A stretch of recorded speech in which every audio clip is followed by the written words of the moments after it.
اہل تشیع، میں خود شیعہ ہوں، سب سے زیادہ پیار مولا علی سے رکھتے ہیں، بریلوی سب سے زیادہ محبت رسول اللہ سے رکھتے ہیں، دیوبندی کچھ حصہ سب سے زیادہ محبت صحابہ سے رکھتے ہیں آیات کی روشنی میں۔ یہ گمراہی ہے نا جی، یہ انڈیا پاکستان کے اندر گمراہی ہے، چونکہ ہم لوگ جذباتی ڈاکٹرن کے ساتھ ہیں۔ انڈیا پاکستان کے لوگ شخصیت پرست ہیں، یہ معاملہ اس سے بھی آگے جا چکا ہے۔ آپ تو یہ تو پھر بھی چلیں بڑی ہستیاں ہیں، یہ تو اپنے مولویوں سے اس طرح کی محبت رکھتے ہیں جو سورۃ البقرہ میں آیا کہ لوگوں میں ایسے بھی ہیں جو مخلوق سے ایسی محبت رکھتے ہیں جس طرح کی محبت اللہ سے رکھنی چاہیے، اور اللہ تعالیٰ فرماتا ہے اہل ایمان وہ ہیں والذین آمنوا اشد حبا للہ، وہ شدید ترین محبت اللہ کے ساتھ رکھتے ہیں۔ تو یہ تو مطلب آپ کو اس سے بہت آگے بات جا چکی ہے، ٹی وی کے اندر ریکارڈنگز موجود ہیں۔ باپا جانی کا ایک مرید کہہ رہا ہے میں تو اللہ رسول کو مانتا ہی اس لیے ہوں کہ وہ میرے باپا جانی کا خدا اور رسول ہے، مجھے انہوں نے تعارف کروایا۔ ہاں آپ استغفراللہ پڑھ رہے ہیں، شیخ احمد سندی جسے یہ مجدد الافسانی کہتے ہیں، وہ کہتا ہے کہ میں اللہ کو اس لیے مانتا ہوں کہ وہ رسول کا رب ہے۔ بھائی اس سے پوچھو کہ بھئی یہ کوئی آیت ہے حدیث ہے جو تم نے بیان کی ہے؟ قرآن تو بالکل اس کے الٹ بات کرتا ہے، بلکہ تو نے الٹ بات کی ہے، قرآن تو سیدھی بات کرتا ہے لقد من اللہ علی المؤمنین اذ بعث فیہم رسولا۔ یہ اللہ کا احسان ہے کہ مومنین پر ان میں سے ایک رسول کو مبعوث کیا۔ ہمیں رسولوں سے کیا انٹرسٹ ہے سوائے اس کے کہ انہوں نے ہمارے رب کا ہمیں تعارف کروایا؟ باقی تو وہ بھی تو مخلوق ہے نا یار، رسول اپنی مرضی سے بنے ہیں، مجھے تو پہلے یہ بتائیں تو کس نے سلیکٹ کیا انہیں؟ اللہ نے۔ اللہ جسے مرضی سلیکٹ کر لیتا۔ پھر یہ آیتیں تو پھر صحیح فٹ ہے نا، سورہ المائدہ کی آیت نمبر 17، اللہ اگر ارادہ کرے کہ عیسیٰ ابن مریم کو، ان کی ماں کو اور جتنے زمین میں ان کو ہلاک کر دے، اللہ کا کوئی کیا بگاڑ لے گا؟ اللہ تو مخلوقات کا ذکر میرے بھائی اس طرح کرتا ہے، اور ہمارے نبی کے بارے میں بھی آیا قل ان اہلکنی اللہ ومن معی، نبی تم فرماؤ اگر مجھے اللہ ہلاک کر دے یا میرے ساتھیوں کو تو کافروں کو کون سا زوم ہے کہ وہ اللہ کے عذاب سے بچ سکتے ہیں؟ ہمیں تو خود ڈر ہے۔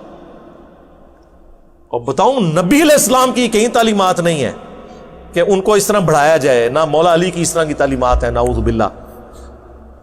مولا علی نے تو عبداللہ ابن سبا نے جب کہا نا کہ تو رب ہے، انہوں نے پہلے تو توبہ پیش کی، جب وہ ڈٹا رہا قتل کروا کے اس کی لاش کو آگ لگوائی، وہ جس پہ ابن عباس نے کہا تھا کہ مولا علی کو غصہ ہی اتنا تھا۔ خیر بعد میں انہوں نے کہا کہ مجھے ایسا نہیں کرنا چاہیے تھا، نبی علیہ السلام نے منع کیا، اور وہ الفاظ یوں بتاتے ہیں جیسے حضرت علی کے علم میں یہ بات نہیں تھی کہ آگ میں جو عذاب دینے کا یہ نہیں دینا چاہیے۔ ابو داؤد میں صحیح بخاری میں یہ پورا واقعہ موجود ہے۔ وہ زندیق جو تھے وہ عبداللہ ابن سبا تھا، نام نہیں اس کا آیا، نام تو پھر ظاہر سیرت کی کتابوں میں ملتا ہے۔ تو یہ کیا سمجھتے ہیں کہ یہ ان ہستیوں کی وجہ سے ان کو ہم نے آگے بڑھا دینا ہے؟ جامعہ ترمذی میں حدیث ہے مجھ سے اس لیے محبت کرو، بلکہ سٹارٹ یوں ہے اللہ سے محبت کرو کہ اس نے ساری نعمتیں اس نے تمہیں دی ہیں، اور مجھ سے اس لیے محبت کرو کہ میں اللہ کا پیغمبر ہوں۔ رسول اللہ تو اپنا تعارف یہی کروا رہے ہیں کہ میرے ساتھ محبت کا کرائٹیریا یہ ہے کہ میں اللہ کا پیغمبر ہوں، اور پھر فرمایا میرے اہل بیت سے اس لیے محبت کرو کہ ان کی نسبت میرے ساتھ ہے۔ تو اب مجھے بتائیں، ہمیں تو یہ بتایا جا رہا ہے، یہاں کیا کہتے ہیں؟ پہلے فنا فی الشیخ، پھر فنا فی الرسول، پھر فنا فی اللہ۔ اور فنا فی شیخ نال ہی بندہ برباد ہو جاتا ہے، فنا ہی ہو جاتا ہے۔